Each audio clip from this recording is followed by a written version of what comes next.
whispering in the trees. It's two sailors and they're on leave. Thomas on the Tom line. What's happening, preacher? Hello there. Okay, so Mongo, right? Mongo, man. Yeah, he's a great guy. I've met him a lot of times. I don't know if you remember in Crown Point for the 20th anniversary of the 85 Bears, there was a bar on the Crown Point Square that threw a party and had about 17 of the original 85 Bears there. Okay, which bar was this? It was the Registry in Crown Point. Makes sense. Yeah, huge turnout, great time. Ask Mongo. Now, if you talk to Mongo and say, hey, man, let me see your bull ring, he'll take it off and show you how big his fingers are and let you put a Super Bowl ring on. Well, that night, he was in a conversation with a gentleman, and a woman said, hey, let me see your Super Bowl ring. He said, all right, cool, here you go. Let me take it out of my nose. She said, let me see it. He said, here you go. And 2 seconds later, she was gone with it. No. Yeah. Did we run her down? They ran him down, got it back. He was freaking out. Never thought somebody would do it to him. You should ask him about it. It was pretty funny. Yeah, welcome to Indiana, Mongo. Yeah. The funny part was the guy that she was with, they ended up calling his house, and his wife had no idea he was with another woman. Oh, She never found out, but when he looked at the girl in his passenger seat and said, do you have a Super Bowl ring in your bra or something? That would, hey, that's poetic justice. I am going to ask Mongo because it occurs to me that, and I don't know if this is true or not, we'll find out tomorrow. If he got the nickname from Mongo, Alex Karras, the character he portrayed in the movie Blazing Saddles, it has to be something along those lines. That's a good question. It's the only other Mongo I know. Yeah, I can't think of any. That's the only other Mongo I know, but it should be fun. We'll be on the phone with him, and he'll be at the Charlie Horse on Sunday, and I certainly will do everything I can to go over there and meet him. I did have a short conversation with him on the phone earlier in the week, and he was a lot of fun. Basically, if someone calls me and goes, hey, preacher, it's Mongo, he's got to be cool. Yeah, dude, and you know what, not just him. I mean, they had 17 Chicago Bears from 1985 there, and every one of those guys was as gracious as you would never expect. Like, who was the coach? Rivera. Ron Rivera came. Right. And he was the one guy that said, I don't need a limo. I'm going to drive myself in my Camry. Right. And there's kids outside in the middle of winter waiting for autographs. And, he goes, I tried, because he walked up with his collar up and his hands in his pockets and his, Sure. head tucked down. They recognized him, and he said, well, I had to try. And he signed everything for everybody outside. I mean, those guys and they, you know what? A couple of them said, you know what? We really appreciate it. Nobody in Chicago remembered us.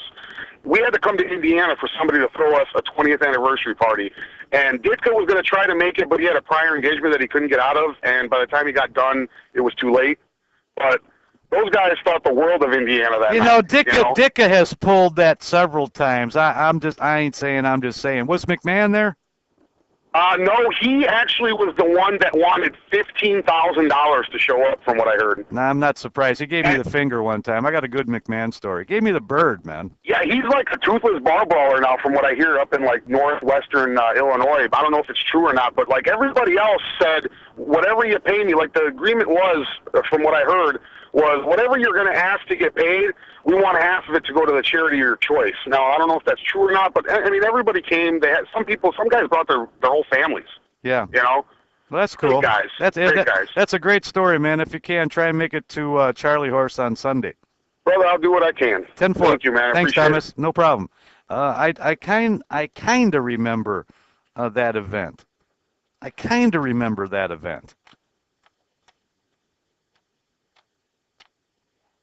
I'm going to let Mongo know that I took the Stratomat, and if any of you guys know what I'm talking about, none of you girls will know, but most of you guys have played in your life at least a couple of times, Stratomatic football, okay?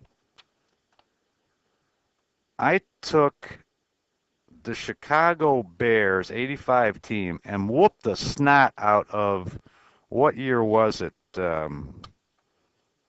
It was the Baltimore Colts team. My buddy Donnie had the Baltimore Colts of, was it 60, 66, 65, whichever it was. Unitas was the year. It was the year I think Unitas was hurt. So it would have been Morrill was the quarterback. They were world champs that year. John Mackey, Tom Maddy, Raymond Boyd, Raymond Berry. I think Boyd was a defensive back. Ray Berry, great wide receiver. John Mackey, probably the best tight end, I think, of all time. You just couldn't bring that guy down. But I will lament that story because the 1985 Bears just whooped the snot out of those Baltimore Colts.